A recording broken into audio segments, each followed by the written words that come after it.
तो साथियों, अभी लोगों का कहना है कि जो ईडा है अभी एकदम बंजर है, ना वहां पर अभी भीड़ है, ना कोई इमारतें, ना कोई बिल्डिंग और ना ही कोई अभी एक्साइटमेंट है।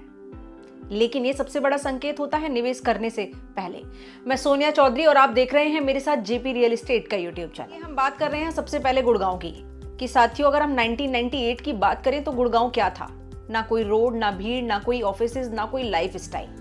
लेकिन आज अगर आप गुड़गांव को देखें तो लग्जरी लाइफ स्टाइल, लोगों के बजट से बाहर चीजें और किस तरीके से वहां पर जो प्रॉपर्टी है उसने बूम किया है।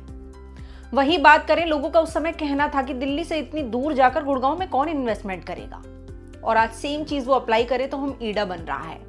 अभी लोगों को वहां पर कुछ दिखाई नहीं दे रहा है, क्योंकि अभी लोग कह रहे हैं वहां पे भी डेवलपमेंट नहीं है और इतना काम नहीं है तो बेकार है इन्वेस्टमेंट। लेकिन हमारा जो रियल एस्टेट है वो यही कहता है कि जो निवेश होता है वो भीड़ से पहले, इमारतों से पहले और बिल्डिंग बनने से पहले ही किया जा सकता है।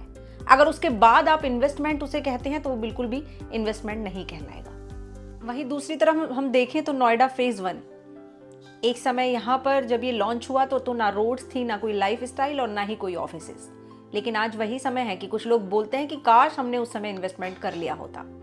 तो हमारा वीडियो का जो मोटो होता है वो यही कि आप अगर 4 साल बाद हमारी वीडियोस देखें तो कभी आपको ये रिग्रेट ना रहे, ना ये आपके मन में सवाल आना चाहिए कि काश हमने यहाँ पर 3 से 4 साल पहले इन्वेस्टमेंट किया होता। क्योंकि साथियों, जब ये खाली जगह होती है तब इमेजिनेशन होती है, और जब डेवलपमेंट चल रहा होता है ना कोई बहुत ज़्यादा शोर होता है, ना कोई रिबन कटिंग, ना कोई वायरल रील्स। इंस्टेंट लेवल पर जो काम चल रहा होता है वहाँ पर, और उस चीज़ को लोग समझें। तो इन्वेस्टमेंट करने से पहले हमेशा किसी भी प्रॉपर्टी में आप वहाँ की चीज़ों को एनालिसिस करें। ये ना देखें कि वहाँ पर अभी भीड़ है या वहाँ पर अभी डेवलपमेंट कितना हुआ है, वहाँ पर कितना कंस्ट्रक्शन हो चुका है। आप ये सोच कर चलें कि अगर आज मैं यहाँ पर निवेश करता हूँ तो आज के 4 साल बाद मुझे क्या प्रॉफिट मिलेगा। तो हमारा मोटो सिर्फ इतना ही कि आपको इन्वेस्टमेंट करने से पहले सारी चीज़ों की जानकारी होनी चाहिए। रियल एस्टेट हमेशा समय मांगता है।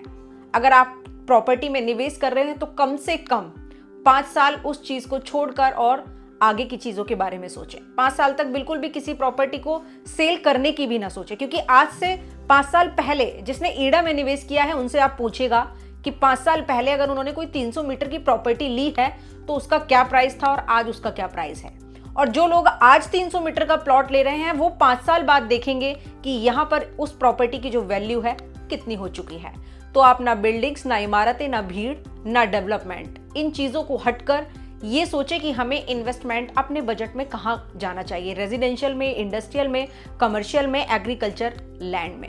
क्योंकि जब यहाँ पर भीड़ आ जाएगी, जब यहाँ पर ऑफिसेज आ जाएंगी, जब यहाँ पर बिल्डिंग्स बन जाएंगी, तो आपके मन में सिर्फ एक ही सवाल होगा कि काश हमने यहाँ पर उस समय इन्वेस्टमेंट कर दिया होता।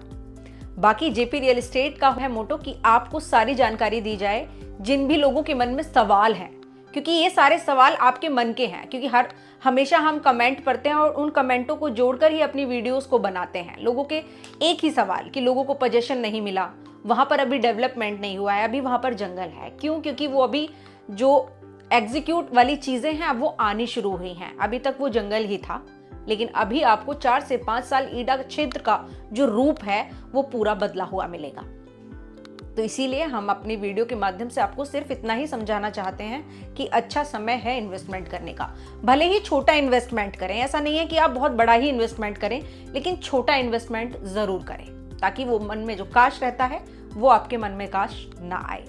फिर मिलूंगी नई अपडेट के साथ, नई वीडियो के साथ। लेकिन तब तक कोई भी जानकारी, कोई भी मन में सवाल है तो आप कमेंट के माध्यम से भी लिख के भेज सकते हैं। फिर उसी के थ्रू हम सारी चीज़ों को एनालिसिस कर आपको वीडियो प्रोवाइड करते हैं। आपका दिल से बहुत बहुत धन्यवाद।